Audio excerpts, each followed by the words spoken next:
dan sangat kontekstual. Karenanya sangat urgen untuk saya memutuskan hadir. Yang kedua, penulis buku ini salah satu tipikal perpaduan antara sosok akademisi dan sosok aktivis yang kritis, sehingga dibantu dengan lama saya mengenal Mas Arok ini sejak 2005. Maka saya ketika memenuhi perintah yang bersangkutan untuk membuat buku ini bersama sekolah aktivis, saya simpulkan buku ini merupakan terobosan metodologis dalam rangka untuk memajukan metode berpikir di dalam memahami doktrin-doktrin keilmuan atau ilmiah versus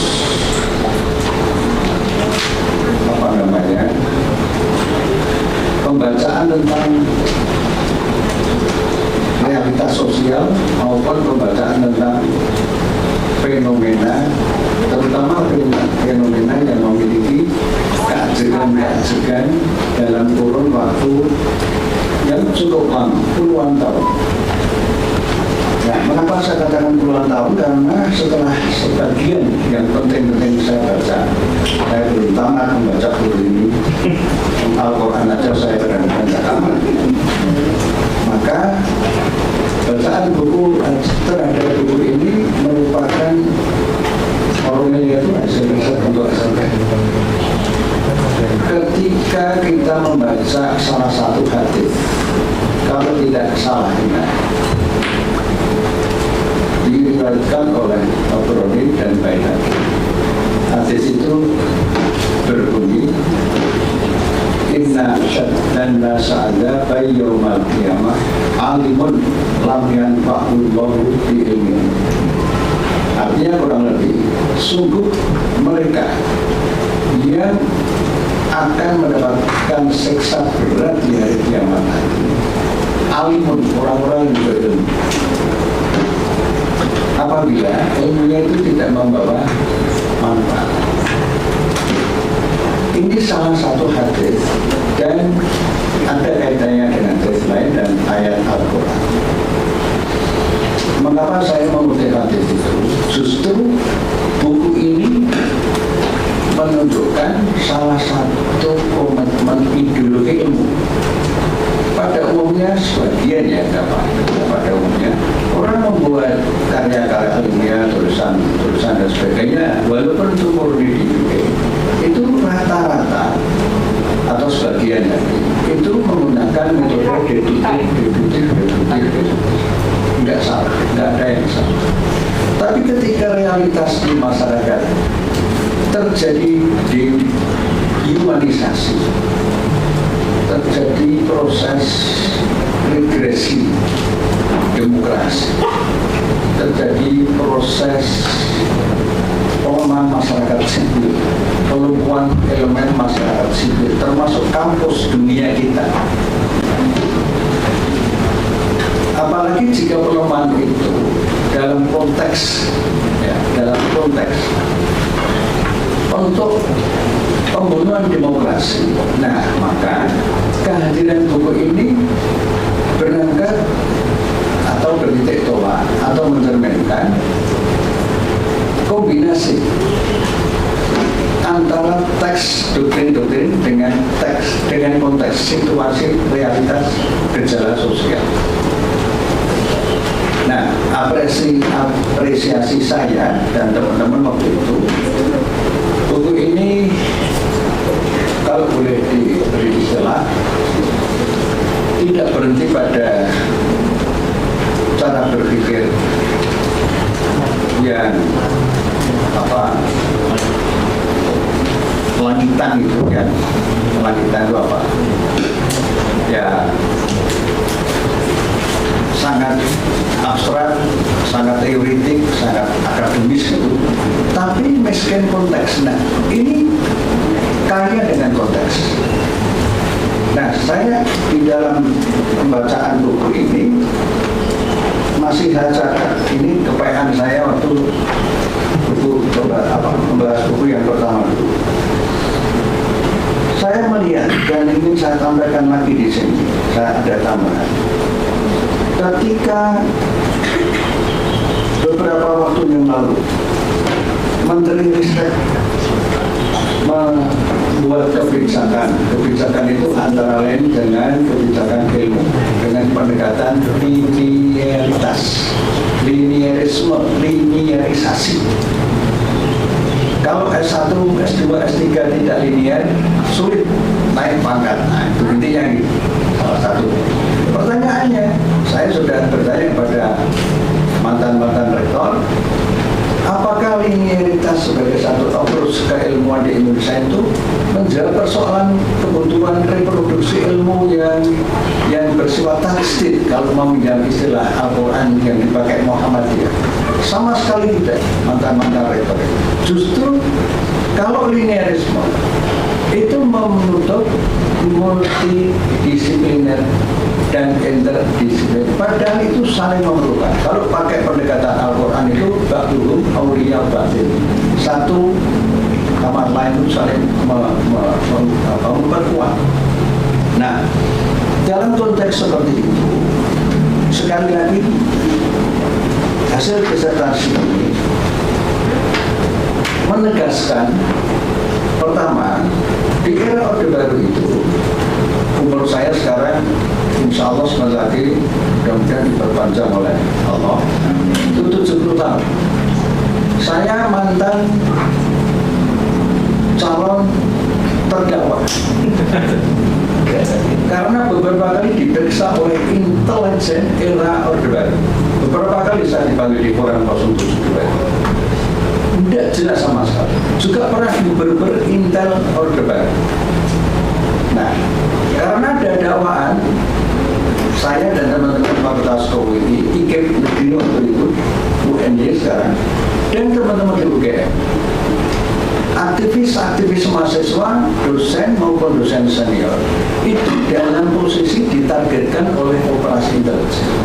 Nah, sebagai satu victim dari rezim intelijen Orde Baru, justru memahami bahwa pendekatan politik yang diterapkan rezim itu sudah mulai memperlemah elemen-elemen masyarakat sipil. Muhammadiyah misalnya salah satunya ada.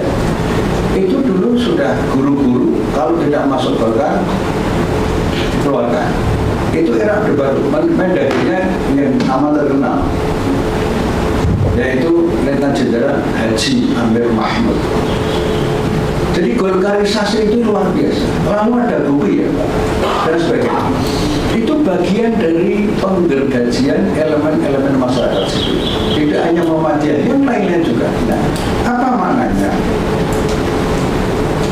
Negara dalam sistem otoriter itu tidak menghendaki elemen masyarakat sipil termasuk kampus itu berada dalam posisi yang kritis, etis, konstruktif. Tidak, justru digergaji. Saya lari ke sekarang ini. Bagaimana yang diungkap di buku ini? Nanti kalau nggak baca rugi. Saya khatamkan membaca buku ini. Oh, belum tamat saja sudah terprovokasi. Nanti kalau tamat. Oleh karena itu, dalam konteks sekarang ini, pembubaran HTI, FPI, itu saya lihat bukan dalam konteks kasus per kasus, tidak sama sekali. Tapi itu dalam konteks gerakan sistemik rezim sekarang ini. Ketika tidak menghendaki elemen-elemen masyarakat sipil itu menjadi kekuatan demokrasi yang murni, yang alamiah. Kalau kekuatan demokrasi itu kita menunjuk parpol, mana parpol yang sekarang mau mencerminkan kekuatan demokrasi? Ketua parpol ada, ketua umumnya ada, yang memimpin parpol, menutup demokrasi di kalangan parpol itu sendiri. Masa ketua umum parpol berkali-kali dipilih sampai 20 tahun. Itu bukan parpol. mekanisme melalui parpol. Nah, dengan itu yang salah satu contoh di parpol. Kemudian bukan hanya elemen masyarakat sipil, saya langsung loncat aja. Orang mengatakan pelemahan KPK ada benarnya, nggak mungkin saya a priori menafikan. Tapi perkenalkan saya sebagai orang yang pernah di sana, diamanati, dipinjam oleh negara di KPK selama 4 tahun, tahu persis KPK itu A sampai Z, luar biasa. Tidak ada lembaga negara kecuali KPK itu. Nah, menjelang seleksi pimpinan KPK yang baru, muncul bagian-bagian yang dibuat dugaan keras dari buzzer yang di sekitar Monas sana. Kalau nggak Monas, nggak beda. Nah, di dalam bagian itu terdapat Taliban radikal di KPK. Taliban. Padahal yang di KPK itu lintas agama itu luar biasa sinerginya, kepercayaannya. Dan KPK yang asli itu adalah KPK yang memiliki karakter kemerdekaan berpikir, bergerak, tapi semuanya profesional dan akuntabel. Nah, apa hubungannya ini dengan tes KPK pada tata proses waktu itu? BNPT, lembaga baru itu dulunya belum pernah diperankan untuk melakukan tes calon pimpinan KPK. Tapi kali itu ada bagian itu, kemudian seleksinya menggunakan BNPT, Badan Nasional Penanggulangan Terorisme. Dan yang penting apa ini yang akan saya sampaikan, pemecatan secara tidak etis konstitusional, tidak etis secara prosedural terhadap 57 pegawai KPK yang sudah teruji. Sebelumnya KPK dilumpuhkan oleh rezim pemerintah sekarang ini, yaitu dengan Undang-Undang KPK yang terbaru nomor 19 tahun 2019. Sehingga bonus dengan KPK sekarang ini. Maknanya apa kok ini saya sampaikan dalam kaitan dengan tema ini? Maknanya bahwa bukan hanya organisasi masyarakat sipil saja yang seperti FPI ADI dibubarkan tanpa lewat proses peradilan, nanti Mas Arok bisa menyampaikan lebih detail lagi. Ya. Tapi juga lembaga negara yang itu hasil gerakan reformasi ada 3 kan, KPK, MK, sama Komisi Yudisial. Tiga-tiganya sudah sangat lemah, ya, lemah betul tiga-tiganya itu. Tapi paling parah itu adalah KPK karena sudah dilumpuhkan dan mengalami stroke, dibikin stroke, sehingga hopeless pemberantasan korupsi melalui KPK. Malah akhir-akhir ini indeks persepsi tentang korupsi itu, gerakan pemberantasan korupsi tertinggi adalah Polri.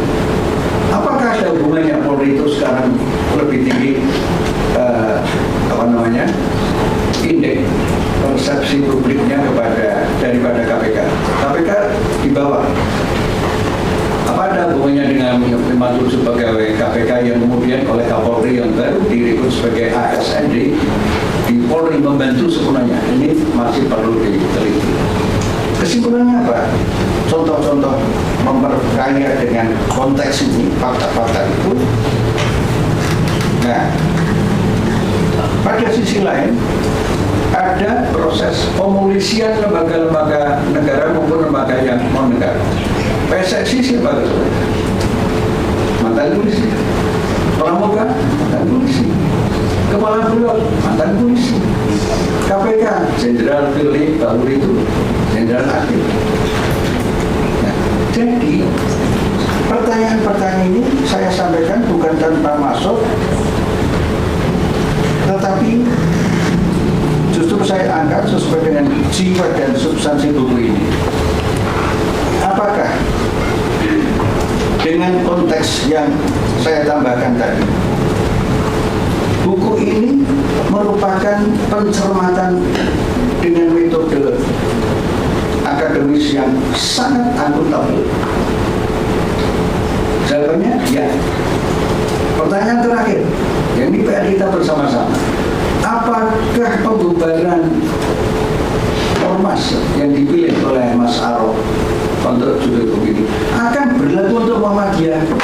wallahu a'lam.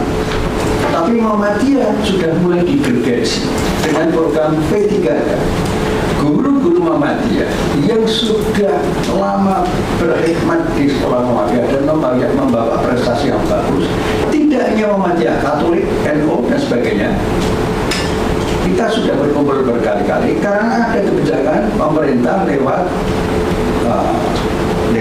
Menteri Pendidikan Nadiem Makarim. P3 itu sertifikasi yang diberikan oleh pemerintah, tidak mungkin Presiden tidak tahu dan tidak mungkin Nadiem tidak lapor pada Presiden. Akhirnya guru-guru Muhammadiyah dan sebagainya tadi lintas ormas agama berkumpul membahas P3 ini. Saya beberapa kali ikut di dalamnya. Semula ada rencana untuk mengajukan gugatan tata usaha negara terhadap Menteri Nadiem ini, tapi nggak jadi. Belakangan Menteri ini mempunyai gagasan untuk merevisi undang-undang Sisdiknas.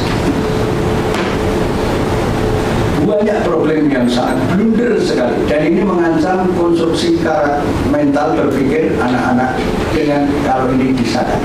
Nah, lalu diundang Presiden karena memang kita minta teman-teman lintas agama tadi yang punya sektor pendidikan. Berita yang keluar, Presiden tidak tahu kalau menterinya ada rencana seperti itu. Aneh kan? Jadi urusan itu banyak. Maka janganlah kita membahas ini terlalu serius. Negaranya juga tidak serius. Kita santai saja, santai. Masyarakat itu sudah biasa karena sudah fluktuatif hidup di pusat sana. Mungkin kalau serius itu biasa aja. Tapi kalau yang belum serius, hati-hati, jangan merepotkan rumah sakit. Oleh karena itu penutupnya, para hadirin yang berbahagia, saya ingin mengutip satu aja. Ya, dalam tulisan ini, dalam sistem pemerintahan demokrasi yang berdasarkan hukum dan konstitusi, masyarakat adalah sumber legitimasi bagi hadirnya negara dan pemerintahan yang sah. Dari sudut pandang sistem politik demokrasi yang dianut bangsa Indonesia, tidak ada negara dan pemerintahan yang sah tanpa legitimasi dan mandat politik dari segenap warga negara yang secara sosiologis berhimpun menjadi masyarakat. Dua paragraf ini merupakan inti dari beberapa buku ini, yang intinya negara sekarang seakan-akan tidak merasa ada dukungan positif, konkret, ya, faktual, empiris gitu dari masyarakat sendiri, justru gergaji. Pertanyaannya berikutnya, apakah kongres-kongres, ormas-ormas atau lembaga-lembaga yang menerima masyarakat sipil itu tidak akan diintervensi dalam kongresnya? Jawabannya sudah ada. Khusus untuk Muhammadiyah, apakah nanti tanggal 18 dan 21 November insya Allah di kampus UMS, di auditorium itu, Kongres Muhammadiyah ini juga akan diintervensi? Kalau tidak diintervensi, bukan rezim sekarang. Nah, tapi penutup yang paling akhir,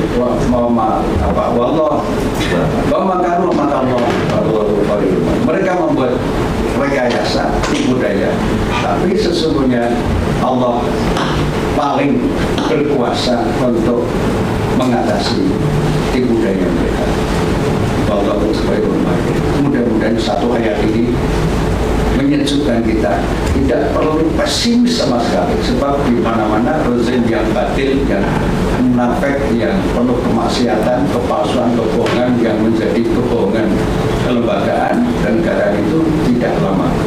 Belajar dari rezim Soeharto dulu yang suka memeriksa orang-orang aktivis, dibunuh dan sebagainya, termasuk rekan kita yang meneror Munir itu. Kalau bisa dibunuh, kalau tidak ya dibunuh martabat. Jadikan komisaris di tempat-tempat yang dia tidak tahu tentang ilmu komisaris itu, karena yang penting bisa dilemahkan integritasnya. Mudah-mudahan ini tidak terjadi di kampus. Jangan sampai kampus menjadi pusat pendidikan, menjadi pabrik sarjana, tapi sarjana yang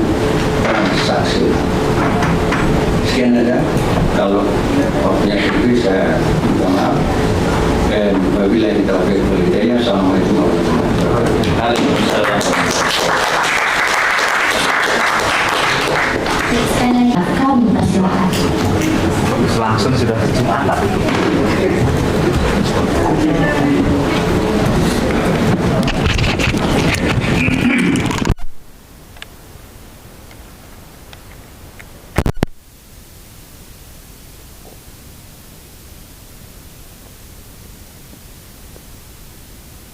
Bismillahirrahmanirrahim. Ala muridin yaqin. Asyhadu an la ilaha illallah wahdahu la syarika lahu wa asyhadu anna Muhammadan abduhu wa rasuluh. Allahumma shalli wa sallim ala habibika sayyidina Muhammadin wa ala alihi wa sahbihi wa barik sallim ajma'in. Yang sangat saya hormati guru kami Pak Busro.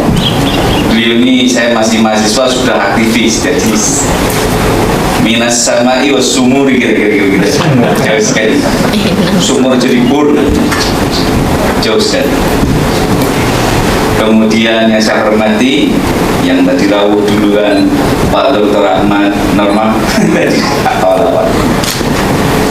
Kemudian yang sangat spesial Pak penulis buku, ini Mas Dr. Al-Araf.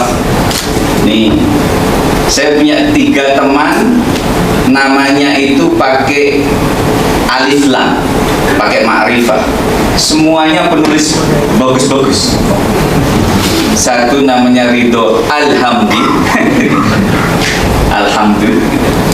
Itu juga soal demokrasi, beliau banyak meneliti. Yang kedua Faris Al-Fadal, jadi rupanya ada berkah alif lam itu. Jadi besok kasih nama alif lam At-Tunjungi. Kalau tulisannya Skogus mau banyak, kasih alif lam. Iya. Kalau nama saya Takdir Ali Mukti, mau tak kasih alif lam di alinya, nanti malah repot maknanya. Jadi nggak berani saya. Dan yang berbahagia saudara sekalian, Pak David, Bu Ibu kita, Budian ini teman kuliah saya, tapi dia S2, gitu kan. Sampai sekarang masih bersama kita. Baik, Bapak Ibu sekalian, judulnya diskusi ini serem tadi. Mana judulnya? Judul resminya tadi pembubaran ormas dan keterancaman demokrasi. Jadi sudah mengarah ke sana ini, pembubaran ormas dan keterancaman demokrasi. Saya tadi buka-buka buku Pak Araf.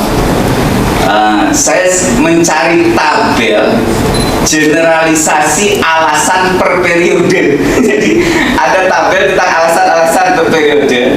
Tadi mau saya cari biar gampang inget-ingetnya. Kalau pas orde lama kira-kira generalisasinya apa ya? Gitu. Kalau orde baru generalisasinya apa? Kalau orde reformasi generalisasinya apa? Karena saya melihat yang periode terakhir ini bukan periode reformasi, sudah periode baru. Sensenya sudah.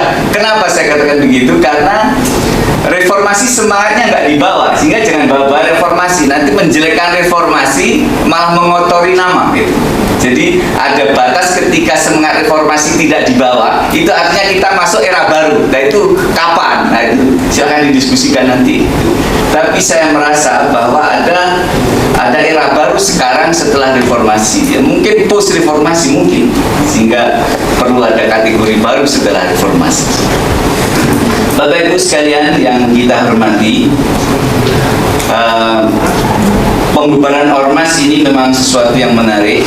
Saya dulu di partai politik, saya juga di parlemen, sehingga ketika bicara demokrasi dan ormas, saya kira-kira agak hafal lah karakter orang yang berkuasa itu di mana-mana ya sama lah. Jadi pinginnya itu memang meluaskan kekuasaan seluas-luasnya. Itu sudah bawaan. Kalau bisa dengan cara yang halal ya yang halal. Kalau yang rodok miring-miring bisa ya rodok miring-miring. Tapi kalau nggak bisa ya rodok nyolong-nyolong sedikit gitu. Lah, yang saya maksud nyuri itu adalah nyuri secara konstitusi, Sehingga kalau bisa menggunakan pasal hukum Sumer, ini yang ahli hukum, Sumer pakai pasal. Anda nyebut pasal karet ya sembuh lah gitu. Tapi yang bisa sumir, yang bisa qat'i, yang tafsiri, kira-kira begitulah. Jadi begitulah kekuasaan. Sehingga kita meratapi kekuasaan itu gak ada artinya. Kita hanya dibutuhkan sikap kita mau apa? Nah, pembubaran ormas dan demokrasi itu memang dalam sejarahnya kita juga tahu dan akan dibahas tuntas di sini bahwa memang kalau ada penguasa entah era manapun itu sudah sibuk membubarkan ormas, itu artinya dia sedang menutup jalan-jalan kebenaran. Jadi kupingnya itu nggak siap mendengarkan sesuatu yang berbeda dari tafsir kebenaran yang dia miliki, kira-kira begitu. Karena ormas itu kekuatan civil society itu berbicara dengan multi perspektif. Ormas banyak dengan bawa perspektifnya masing-masing. Nah, pemimpin yang tidak mau atau pemimpin yang menutup kebenaran dari manapun itu kalau dalam bahasa Indonesia masih enak didengar. Tapi kalau kita pindah kamus pakai bahasa Arab, itu kata kerjanya pakai kafaroh.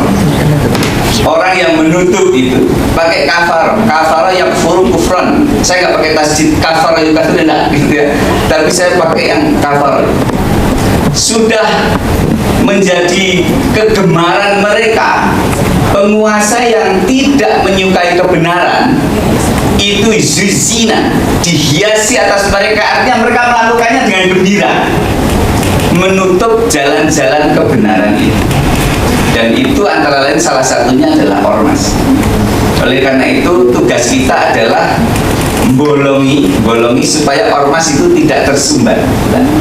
Saya melihat satu sisi dari apa usaha kita selama ini, Pak David, Pak Busro dan teman-teman aktivis, itu adalah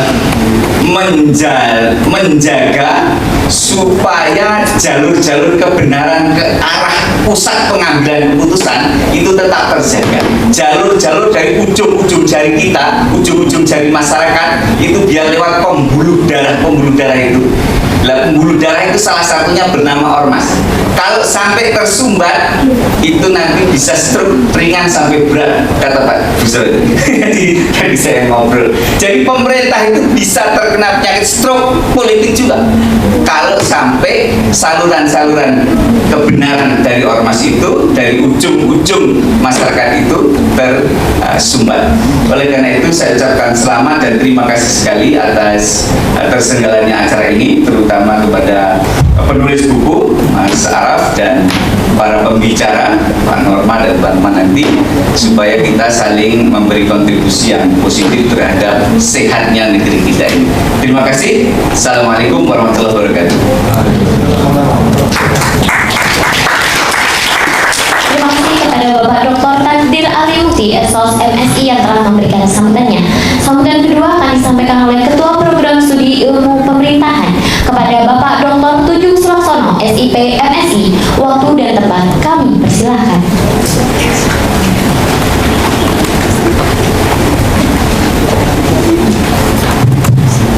Bismillahirrahmanirrahim. Assalamualaikum warahmatullahi wabarakatuh. Alhamdulillah, nahmaduhu wa nasta'inuhu wa nastaghfiruh wa na'udzu billahi min shururi anfusina wa min sayyiati a'malina. May yahdihillahu fala mudilla lahu wa may yudlilhu fala hadiya lahu. Asyhadu an la ilaha illallah wahdahu la syarika lahu wa asyhadu anna Muhammadan abduhu wa rasuluh la nabiyya ba'dahu. Bapak Ibu yang kami hormati, guru kita, guru kami, Bapak Dr. Sultas, yang alhamdulillah sudah berkenan untuk memberikan keynote speech pada kesempatan yang sangat berbahagia ini. Kami hormati Mas Norma, guru saya, dan juga dulu sering ngasih uang jajan ke saya karena sering diajak proyek sama beliau. Ya, kayaknya baru kemarin ngomong reformasi birokrasi dan why we should fail, ya. Ternyata itu sudah kira-kira 7-6 tahun yang lalu. Waktu sangat cepat sekali berlalu. Kemudian Mas Araf, terima kasih sudah hadir di Jogja, Mas. Alhamdulillah, dan luar biasa sekali bukunya, dan inilah kenapa salah satu alasan acara pada pagi hari ini kita selenggarakan. Dan Pak Dekan, Pak Tolong sekali atas sambutannya, dan juga provokasinya yang luar biasa dari mantan santri, atau kalau santri nggak ada mantan ya Pak, jadi mantan jadi santri terus luar biasa masih ingat aku Sorof. Jadi, Bapak Ibu yang kami hormati dan seluruh mahasiswa yang saya cintai dan banggakan, dan juga peserta baik yang online dan offline, saya kira kita semua sepakat bahwa ormas itu adalah salah satu representasi dari bagaimana hak asasi, hak berpolitik, hak berserikat itu dihormati oleh negara, sehingga perlakuan negara terhadap ormas itu juga mencerminkan bagaimana cara pandang negara terhadap kebebasan politik masyarakatnya. Di Indonesia paling tidak sudah ada 3 undang-undang yang membicarakan ormas atau memberikan regulasi terhadap ormas, saya kira. Yang pertama dulu pada masa Orde Baru, Undang-Undang tahun 85, kemudian 2013 yang saya kira itu jauh lebih baik ya, karena melibatkan beberapa organisasi Islam, dan kemudian yang ketiga Perpu 2017 yang kemudian menyerahkan bubaran ormas itu ke pemerintah. Ya, saya kira Pak Kuswo tadi sudah demikian luar biasa menunjukkan bahwa pemerintah itu kemudian menggunakan undang-undang ini sesuai dengan garis politiknya, dan banyak di antara organisasi ormas itu bukan per kasus kemudian di-delete ya, tapi bagaimana kemudian disambung oleh Pak Dekan ya, menutup telinga ya, terhadap suara-suara yang berpotensi memberikan balance atau perimbangan terhadap apa yang seharusnya dilakukan oleh pemerintah, sehingga pembubaran ormas ini menjadi sangat potensial ya, melanggar demokrasi dan hak asasi manusia jika tidak kemudian dilandasi dengan aturan hukum yang semestinya. Nah, oleh karena itu pada pagi hari yang berbahagia ini, alhamdulillah kita diberikan kesempatan untuk bisa mendapatkan pencerahan dari beberapa tokoh yang luar biasa juga. Pertama tadi Pak Busro Kodas sudah memberikan keynote speech pada pagi hari ini, kemudian nanti akan disusul juga oleh Pak Al-Araf yang menjadi penulis buku kita yang kita bahas pada kesempatan hari ini, yang sehari-hari aktif di Imparsial. Kemudian Mas Ahmad Norman Permata sehari-hari ngajar di UIN, dan kakak saya sebut sebagai kakak saya karena ini sejak SMA jadi kakak kelas saya waktu itu, SMA 8, S1 ilmu pemerintahan, S2 ilmu politik, S3 ilmu politik, kok ya ketemu lagi kerja di sini. Jadi, oleh karena itu Rudi memberikan apresiasi yang luar biasa pada Bapak Ibu semua yang telah berkenan untuk bisa memberikan materi pada kesempatan pagi ini. Ya, terima kasih dan selamat mengikuti diskusi pada pagi hari ini. Semoga ilmu yang kita dapatkan bisa membawa kemaslahatan dan manfaat bagi kita. Nasrullah wa barakatuh qarib wa basirul mu'minin. Wassalamualaikum warahmatullahi wabarakatuh.